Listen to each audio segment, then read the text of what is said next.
All right, so let's take a look at state machines and how to use scriptable objects and that kind of thing with it. So first we're going to look at our soldier guy with a really simple state machine. I just imported the animations, right? It's just really simple.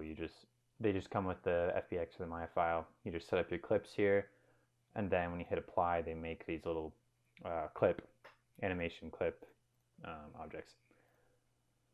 So we made a character controller. You just right click, create animator controller there. And so then this kind of thing shows up. And we create our idle, we just drag on our idle animation, and that's from entry. So then we have a couple of other things here. We make our jump and our walk states the same. And I just set up triggers to make it easy. Later on we would do this with the script, but for now, just to demo stuff, we do it with triggers. So it's just basically set like walk, it goes to walking if the walking condition is true. Same with this one and this one. Jumping is the only one that's different, is we want to be able to jump from any state, and so we just make it jumping from any state. Really quite simple stuff, really. It's nothing too fancy. The animations aren't that great. I didn't take a ton of time on them. Actually, I took almost no time on them. Okay, so you can kind of see how that works. I can go in more depth if anybody wants me to. But then I'm going to show you something a little cooler. So we've got this capsule guy, and right now he doesn't have any element. He's just plain vanilla.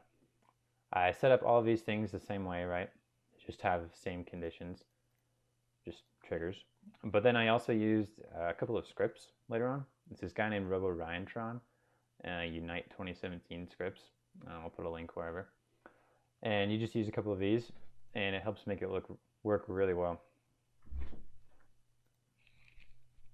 So they're set up here.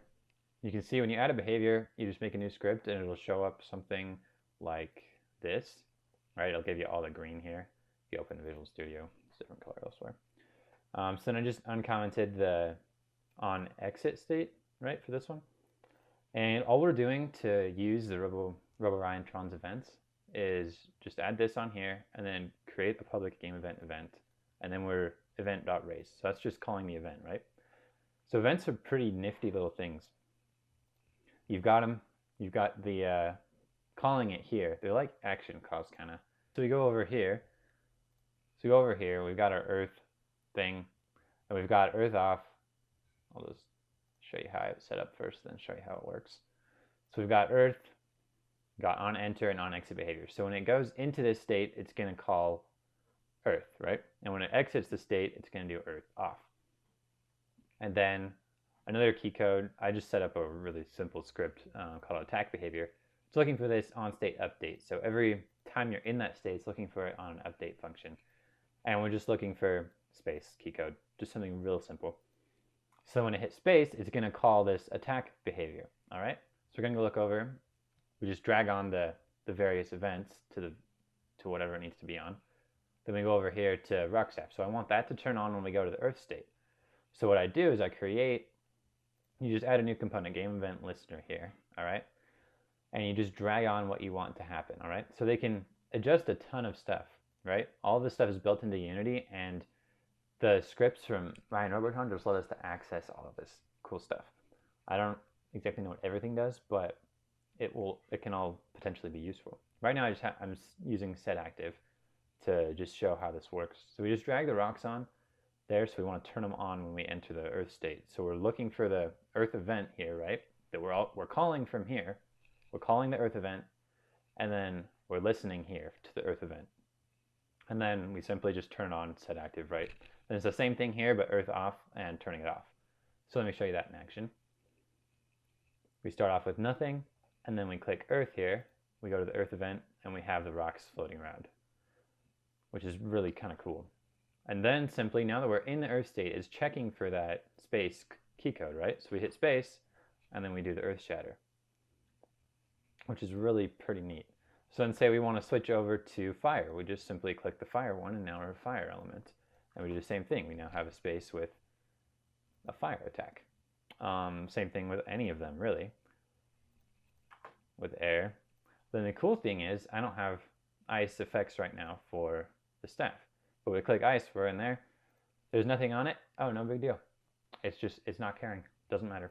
if there's nothing on it. It still works fine, and we can still use our ice attack and switch out, right? So then if we lose our element, we have nothing. And so this is going to be a really key aspect to how we build games from here on out, because the state machine can be used for so much more than just animation. We'll tack this onto his staff, right? This will be his staff animator, and then this stuff happens based on how that is. And then the character controller will have a separate one where it moves the character around, angles him, and whatever, to make everything work like we want it to work. So this is, so again, it's really simple. All you do is download those scripts there, create some new behaviors, right? I do an on enter and on exit behavior. So we have, on exit, this is all it is. I need to go over this again. All right, so yeah, that's how you do it. It's really pretty easy, and it makes this stuff look really cool. All right, so that's pretty much it. It makes everything a lot simpler, a lot easier, and there's like next to no coding, but you're using tons of scriptable objects here. You're using practically all scriptable objects, but you didn't have to type anything. You just had to set up a couple of little things. You did have to type a little bit.